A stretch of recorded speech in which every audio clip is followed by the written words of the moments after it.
तक आप अपना सर्टिफिकेट नहीं लेंगे तब तक आपको पेट्रोल पंप से फ्यूल नहीं मिलेगा। थी दिल्ली के अंदर 50% को वर्क फ्रॉम होम के ऑर्डर दिया गया है। हम जब तक कारपूलिंग के कंसेप्ट को नहीं अडॉप्ट करेंगे गाड़ियों को कमी करना मुश्किल है। देश की राजधानी दिल्ली में इस वक्त आबो हवा बेहद खराब स्थिति में है, लेकिन दिल्ली सरकार लगातार नए नए तरीके अपना रही है कि इसको काबू किया जाए, कम किया जाए।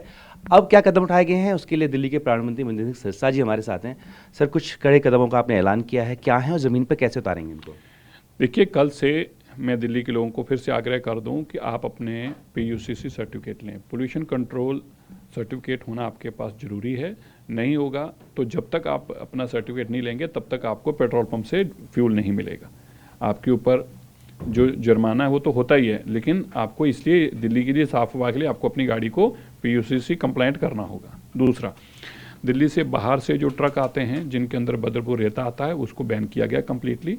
दिल्ली के अंदर कंस्ट्रक्शन बैन है। ऐसे बदरपुर रेता से जो उड़ता है उसके कारण डस्ट मिटिगेशन पे कमी आती है और इसको मिटिगेशन करना जरूरी है, इसलिए डस्ट ना उड़े तो उनको भी बैन किया गया। तीसरा, भारत स्टेज 6 की जो गाड़ियां हैं जो भारत स्टेज 6 की कंप्लायंस करती हैं, केवल जब तक हमारा ग्रैप लगा वही गाड़ियां दिल्ली में आ पाएंगी। जो पोल्यूटिंग व्हीकल्स हैं वो दिल्ली में अलाउड नहीं होंगे, दिल्ली से बाहर के व्हीकल।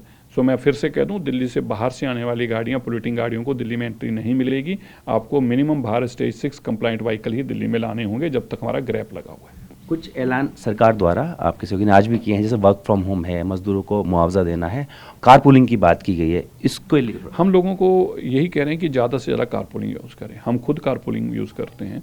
हम जब तक कारपूलिंग के कंसेप्ट को नहीं अडॉप्ट करेंगे गाड़ियों को कमी करना मुश्किल है। दिल्ली सरकार एक स्टडी भी कर रही है। हमने भी कुछ ऐप भी ऐसे आइडेंटिफाई किए हैं जिनके साथ हम भी बातचीत कर रहे हैं कि दिल्ली सरकार के माध्यम से कोई कारपूलिंग का ऐप भी बनाया जा सकता हो तो। और इसी के साथ ही दिल्ली के अंदर 50% को वर्क फ्रॉम होम के ऑर्डर दिया गया है। इसी के साथ जो हमारे मजदूर हैं वह कई दिन से कंस्ट्रक्शन से बाहर हैं, उनके लिए आर्थिक तौर पर ये बुरी स्थिति है। उनको भी 10-10 हज़ार रुपया देने की बात माननीय मुख्यमंत्री जी की तरफ से तय किया गया है। और इसी तरह दिल्ली के अंदर हम दिल्ली के लोगों से आग्रह करते हैं कि अगर हमें अपने सारी लाइफस्टाइल को नहीं ठीक करेंगे, ये पोल्यूशन को रोक पाना मुश्किल है। आपको कूड़ा करकट अपना संभालना होगा, उसको सड़क पर मत आने दें।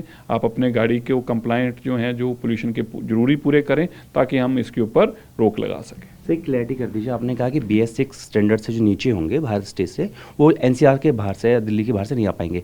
क्या NCR क्यों बोल रहे हो? दिल्ली की बात में बात कर रहा हूँ, लेकिन दिल्ली के रजिस्टर्ड होंगे, उनको कहाँ तक की छूट है सर? जो दिल्ली में रजिस्टर्ड व्हीकल है, हम उसकी बात ही नहीं कर रहे। दिल्ली वाले की गाड़ी है और दिल्ली में चला ही रहा है, उसकी आप सवाल ही क्यों कर रहे हैं? सवाल यह है कि दिल्ली से बाहर की जो गाड़ी हैं, दिल्ली से बाहर की जो दिल्ली रजिस्टर्ड नहीं है, वो गाड़ियां क्लीन फ्यूल की दिल्ली में एंटर करें। इसलिए भारत स्टेज 6 से कंप्लाइंट की कम की गाड़ी दिल्ली में एंटर ना करें। सर, ये जो आपने पेट्रोल वाला नियम लागू किया है, इसमें कुछ पेट्रोल एसोसिएशन ये कह रही हैं कि उनके जो कर्मचारी होते हैं वो इतने ज़्यादा स्किल्ड नहीं होते कि पता कर पाए इसका PUC है नहीं है इन्फोर्स के लिए। अधिकारी टीम दे रहे हैं। हाँ, हम इन्फोर्समेंट टीम दे रहे हैं। अभी हमारी मीटिंग है, उस पर तय करेंगे। हम इन्फोर्समेंट टीम हमारी भी लगेगी वहाँ पे, ताकि इंश्योर किया जा सके कि उनको ये प्रॉब्लम ना फेस करनी पड़े। सर, एक रिसर्च ये आ रही है कि जैसे आप ग्रीनरी लगातार बढ़ा ही रहे हैं, और लेकिन कह रहे हैं कि जो धूल जम जाती है उसके ऊपर, तो ऑक्सीजन का जो प्रोडक्शन है वो 5% कम हो जाता है। इसको लेकर कुछ 5% से भी ज़्यादा है। 5% से भी ज़्यादा है। अब धूल भी तो जमने पे डिपेंड करता है ना कितनी जम जाती है। ये एक बहुत बड़ा चैलेंज है। इसीलिए बरसात दो काम करती है। जब बरसात होती है तो वो धूल भी नीचे लाती है और जो हवा में भी होती है उसको भी बिठाती है। ये एक चैलेंज है। ग्रीन कवर बढ़ा रहे हैं, इसीलिए ग्रीन कवर बढ़ने का इसका असर मिलेगा। सर, आगे सवाल पूछूंगा। आप लगातार कोशिश कर रहे हैं, हर दिन हमें दिख भी रहा है, लेकिन संसद से लेकर सड़क तक जो विपक्ष आपको घेरने की कोशिश कर रहे हैं और कहते हैं कि आप जो डाटा को मैनिपुलेट करते हैं, वो तो उनको वो बेशर्मी की हद वाली बात होगी ना। डेटा भी उन्हीं का बनाया हुआ है, डेटा सेंटर भी उनके बनाए हुए हैं, AQA स्टेशन भी उन्होंने लगाए हुए हैं। AQA स्टेशन के मॉनिटरिंग जो इक्विपमेंट्स हैं वह भी उन्हीं के आम आदमी पार्टी के लगाए हुए हैं। तो ये तो बेशर्मी की हद होगी जो ऐसी बातें करते हैं। सुप्रीम कोर्ट इसको मॉनिटर करता है। कोई जब आप ही के AQA स्टेशन लगाए हैं तो आप बताइए कैसे मैनिपुलेट हो गए। बात करने शुक्रिया। तो कल से जो दिल्ली के तमाम ऑफिस है, चाहे प्राइवेट हैं या सरकारी हैं, वो 50% वर्क फ्रॉम होम के साथ चलेंगे। साथ ही साथ अगर आपके पास आपके वाहन का वैध प्रदूषण नियंत्रण प्रमाण पत्र नहीं है तो आपको फ्यूल नहीं मिलेगा। वीडियो सहयोगी खुर्शीद के साथ जितेंद्र भाटी, टीवी 9 दिल्ली।